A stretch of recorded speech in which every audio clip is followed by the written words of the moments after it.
A lot of people have said a lot of things in response to the murder of Charlie Kirk last week. Some of it very angry, some of it just platitudes.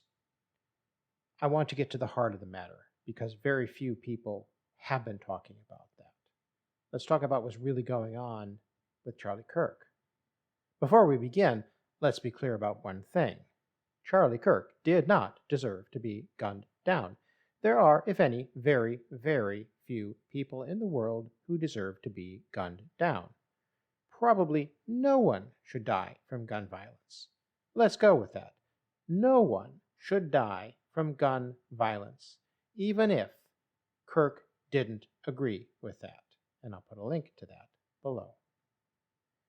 And you may ask, how could you say that Charlie Kirk is a coward?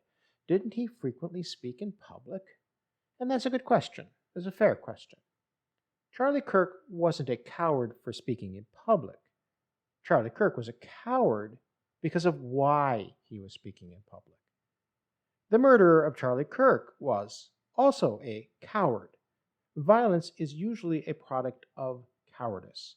That includes physical and verbal violence. Let's first talk about the big lies about Kirk. Kirk wasn't one of the biggest players in the political scene, and his star was waning, but he remained well known. There were questions about his financial dealings, but Kirk was mostly grudgingly accepted by the right wing for being an agent provocateur for right-wing causes at his traveling fun show. Now that Kirk has been murdered by a coward, the right wing has, for political gain, put aside their misgivings and criticisms of Kirk to lionize him as a great man. He was respectful. He spoke truth. He listened to people. He was a great debater, and so on and on. This view of Kirk as a saintly sage is not just revisionist history. It's a lie. It's propaganda. As is the lie that Kirk was incredibly influential and everyone under the age of 25 trusted and admired him to the point of worship. These are very big lies that illustrate the central problem with U.S. politics today. The right wing lies about Kirk for their political purposes, but that fits because Kirk was an inveterate liar. Lies are verbal violence, often told by those looking to scam others or by those who are afraid of truths. Charlie Kirk was both. There's a show on TV called The Righteous Gemstones. It's about a family of grifters who pretend to be religious to make money. They put on a show, a kind of carnival act, a strategy of dazzle them with bullshit, and ask for money. And people love a show. When I was a university student, there was a preacher who came to campus every year called Jed Smock. Yes, really, Jed Smock, or Brother Jed, as he preferred to be called. He didn't ask for money from the crowds, oddly, but he sure attracted the crowds.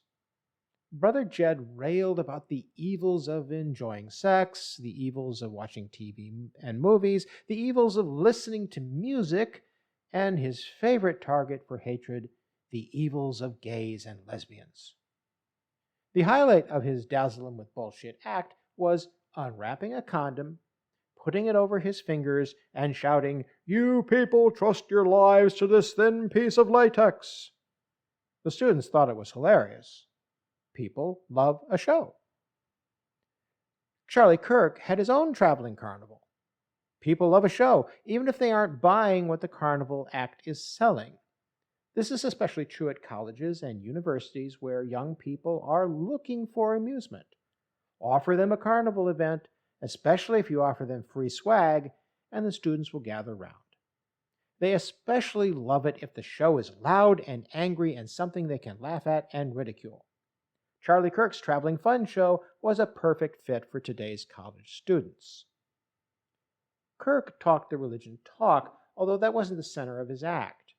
Mostly Kirk talked about evil, just like Brother Jed, but Kirk was no Brother Jed. Charlie Kirk was more of a righteous gemstone. With one hand he asked for money, while his other hand behind his back was in a clenched fist. Unlike Brother Jed, Kirk didn't preach that you would go to hell or, hell, as Jed pronounced it, because of the evils of enjoying sex, watching TV and movies, listening to music, or being homosexual. Kirk had a different hell in mind because the quasi religion he was pushing wasn't about Jesus, and the enemy at which he railed wasn't Satan. And that brings us to the big truths about Kirk. At Charlie Kirk's Traveling Fun Show, there weren't real debates, no matter what you saw on his TikTok channel. But instead, there were pre-selected questions to which Kirk had prepared talking points. He didn't listen to people, and he wasn't respectful of them. He used prepared talking points to mock questioners pre-selected as good targets for Kirk's condescending right-wing zingers. Above all, Kirk didn't tell the truth. He told lie after lie. He lied about America. He lied about American history. And he lied about Americans. His panoply of mendacities was straight out of the right-wing playbook that had been used for 2 centuries by greater speakers than he was. Kirk was part Righteous Gemstone and part Brother Jed, and he was also part Joseph McCarthy, part James Eastland, and part Rush Limbaugh. Another lie about Kirk being told by right-wing hagiographers is that Kirk was a conservative. This is at least a partial truth, but the full truth is that Kirk wasn't a conservative, he was a reactionary, a different type of right-winger.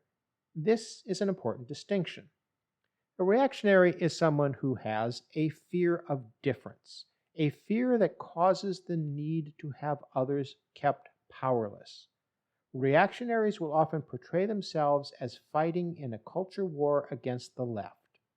They have an intense despair over the present social trend toward increasing diversity and equality. They contrast what they believe to be current social degradation with their image of a previous golden age. Of course, this glorified past was a time when power was concentrated in the dominant class, and many people were shut out from full participation in society. A return to this bygone era of widespread social exclusion is the ultimate goal of the reactionaries.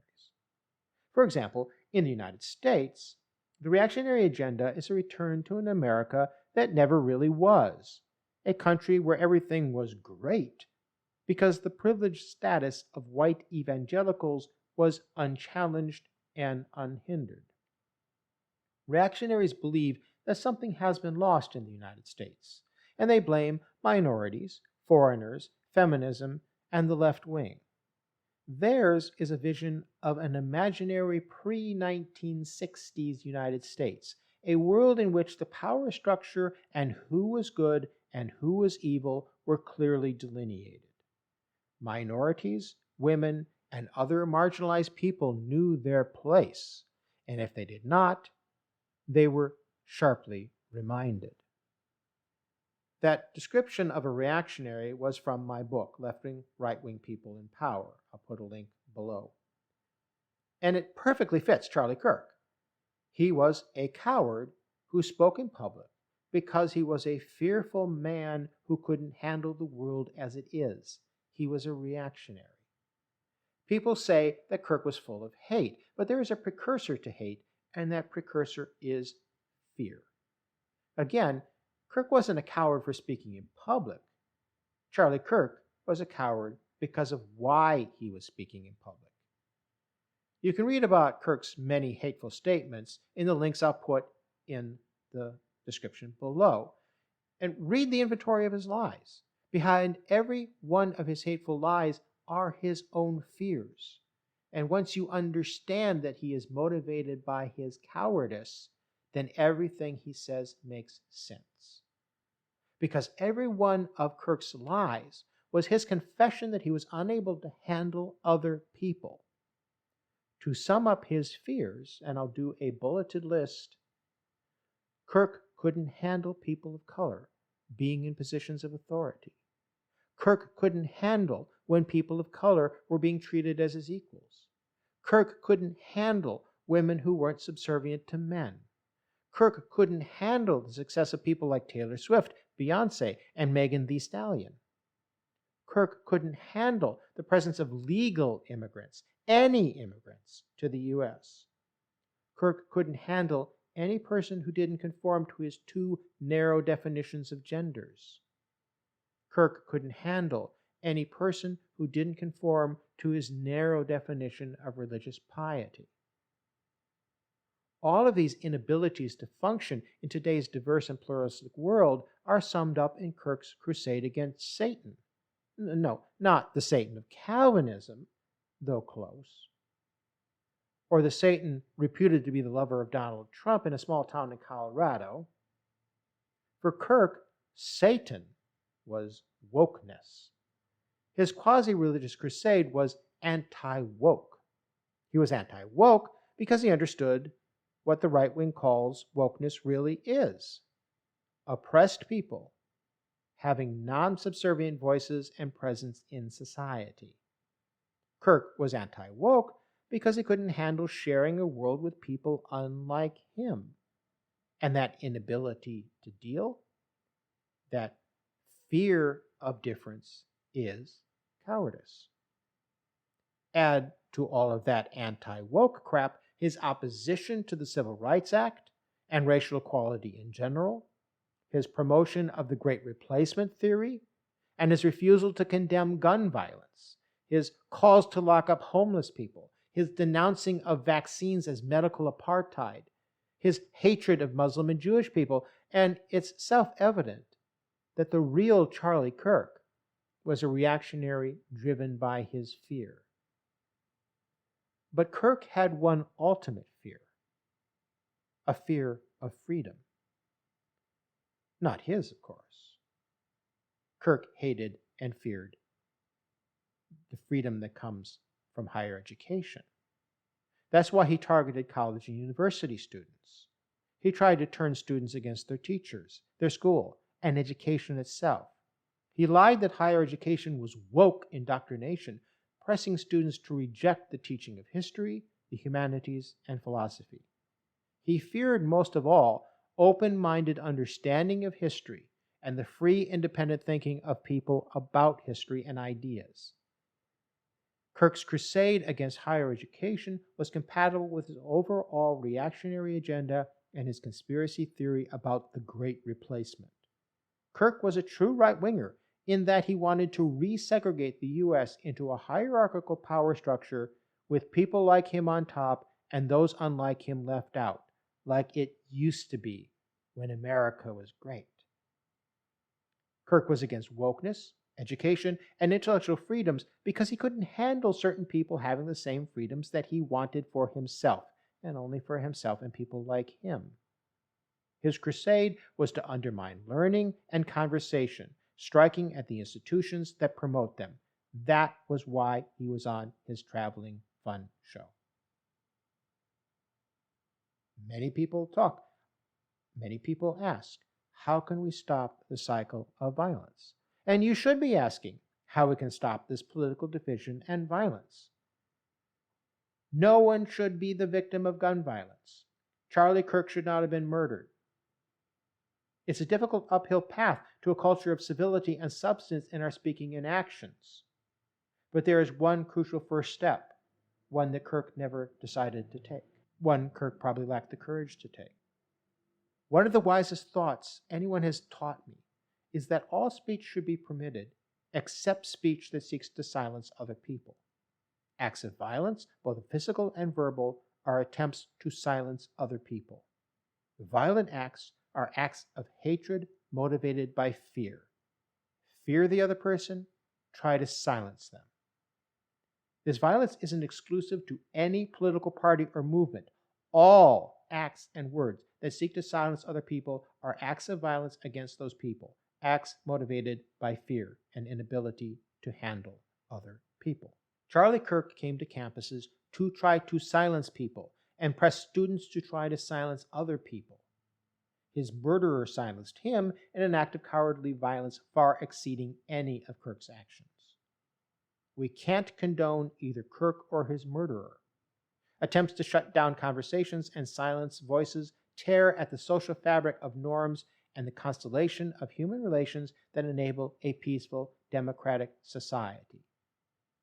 Just as we can't accept someone in a small group dominating the discussion and bullying other individuals into silence, we can't accept someone who says whole groups of people shouldn't be allowed to have voices and participations in society.